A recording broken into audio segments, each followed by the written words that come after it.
I remember a story man from Udupi once told me. I remember a story. मुझे याद है एक कहानी जो कि मुझे एक उदीपी के एक व्यक्ति ने मुझे सुनाई थी। As a young boy he would go to school past an old temple. जब वह एक बच्चा था तो वह अपने स्कूल एक मंदिर के पास से गुजरता था या फिर एक मंदिर के पास से हुए जाता था। फिर हिज फादर वाज प्रीस्ट, जहाँ पर उसके जो पिता थे वो क्या थे, एक पुजारी थे। He would stop briefly at the temple and pray for a pair of shoes. वह वहाँ पर थोड़ी देर के लिए रुकता और भगवान से एक जोड़ी जूतों के लिए प्रार्थना करता। 30 years later I visit his town and the temple. 30 साल के बाद मैं उस स्थान पर गई, मैं उसके नगर में और उसके मंदिर पर गई। Which was not drowned in an year of desolation. लेकिन वहाँ पर बहुत ही उजड़ापन और खालीपन था। इन द बैकयार्ड, पिछवाड़े में, where lived in new priest, एक नया पुजारी आ गया था जो कि वहीं पर रहता है। There were red and white plastic chairs, वहाँ पर लाल और सफ़ेद रंग की कुर्सियाँ रखी हुई हैं। A young boy dressed in a grey uniform wearing socks and shoes arrived painting and through his school bag on the folding bed. एक बच्चा जिसने स्लेटी कलर की ड्रेस पहनी हुई है, जुराब और जूते भी पहने हुए हैं। Arrived painting and through his school bag on folding bed, वह वहाँ पर आता है और अपने बस्ते को उस सिमटी हुई चादर के बेड पर फेंक देता है। लुकिंग एट द बॉय, उस बच्चे की ओर देखते हुए, I remembered the prayer another boy had made to the goddess when he had finally got a pair of shoes. मुझे उस अन्य लड़के की याद आ जाती है जो कि भगवान से एक जोड़ी जूतों के लिए प्रार्थना करता था और जिसे वो प्राप्त भी हो गई। अंत में उसे वो जूते प्राप्त भी हो गए। Let me never lose them, मैं उन्हें कभी न खो। The goddess had granted his prayer, और भगवान उसकी इस प्रार्थना को भी स्वीकार कर लेता है। Young boys like the son of the priest now wear shoes, वर्तमान के पुजारी के बच्चे आजकल जूते पहनते हैं। But many others like the rag pickers in my neighbourhood remain shoeless, लेकिन मेरे जो पड़ोस में जो कचरे बीनने वाले हैं वो अभी भी बिना जूते के ही हैं। My acquaintance with the barefoot rag pickers leads me to Seemapuri, नंगे पैरों वाले कचरे बीनने वालों का परिचय मुझे सीमापुरी तक ले जाता है। A place on the periphery of Delhi yet miles away from it. Metaphorically, एक स्थान जो कि दिल्ली की सीमा पर है, लेकिन दिल्ली यहाँ से मीलों दूर है।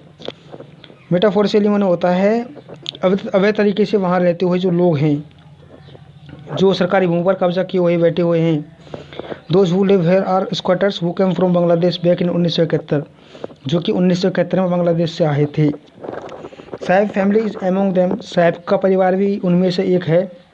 Seemapuri was then a wilderness, Seemapuri एक उजड़ा खाली स्थान है।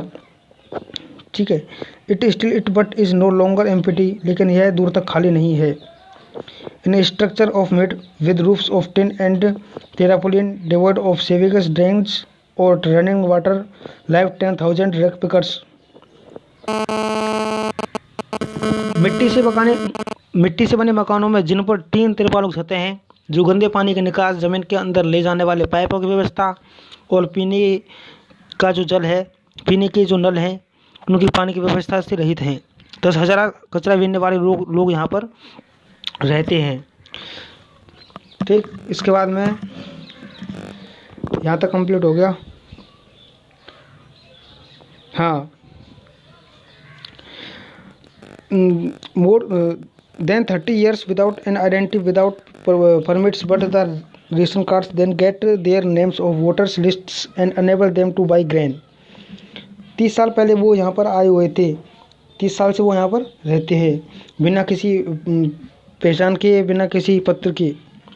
ठीक है, यानी कि उनके पास कोई भी उनकी आइडेंटिटी नहीं है, लेकिन उनको राशन कार्ड प्राप्त करा दिए जाते हैं। But with the ration cards that get their names of voters permits, but with ration cards without permits but the ration cards then get their names on the voter lists and enable them to buy grain।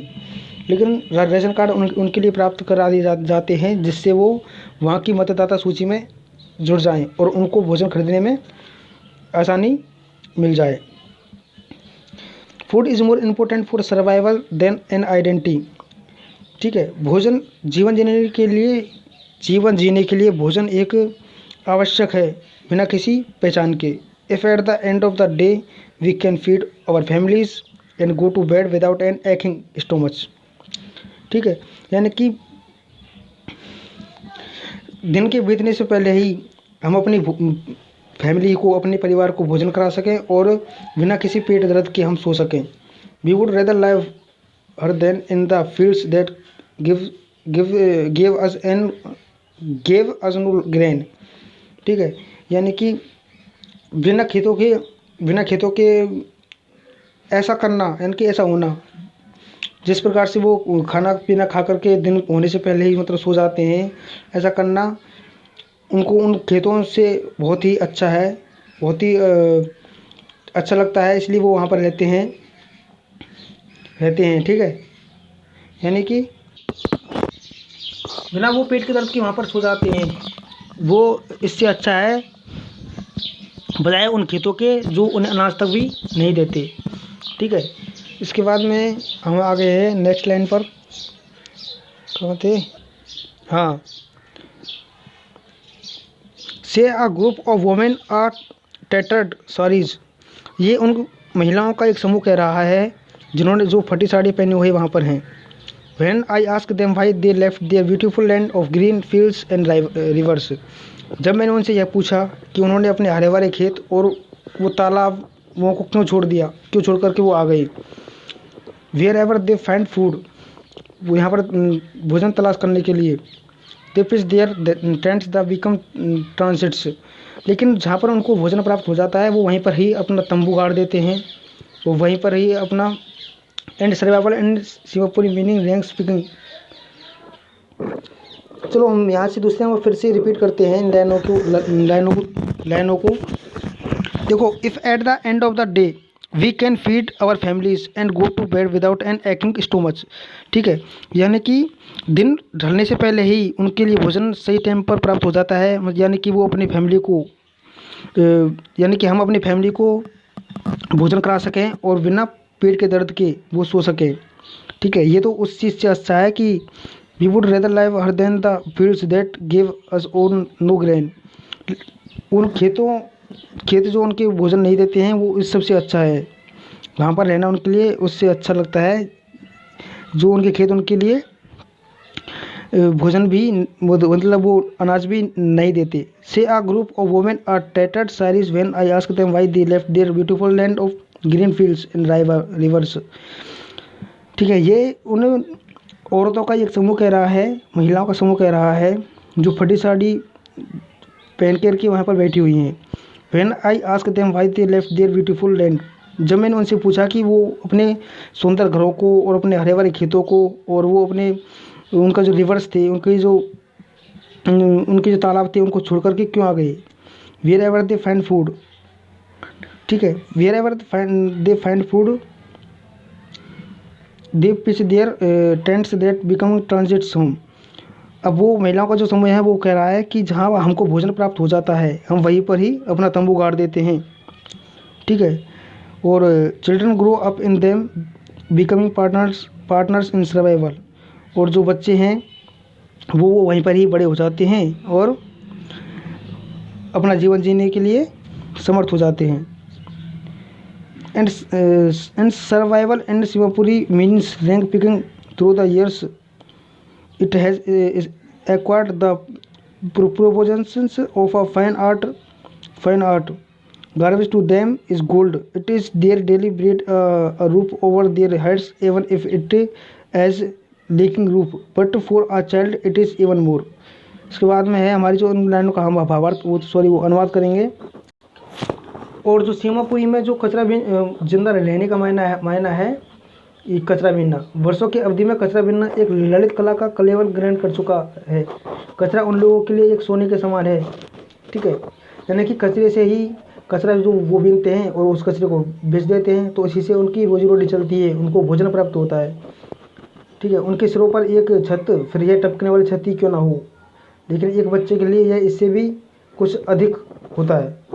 यहाँ तक I think समझ में आ गया होगा आपको। थोड़ी सी लाइनों में 2 4 5 लाइन थी जो मतलब थोड़ी सी मिस्टेक हो गई थी मेरे से। और हम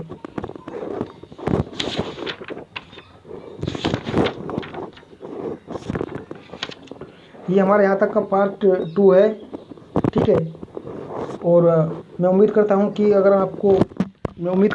आपको मेरा ये अनुवाद पसंद आया है और आपको कुछ समझ में आया है, तो फिर से आप मेरी वीडियो को लाइक करें और चैनल को सब्सक्राइब करें। और ठीक है, तो ये पार्ट 2 यहाँ पर आपका कंप्लीट हो चुका है और हम आपके लिए जल्द ही 3rd पार्ट पढ़ेंगे इसका।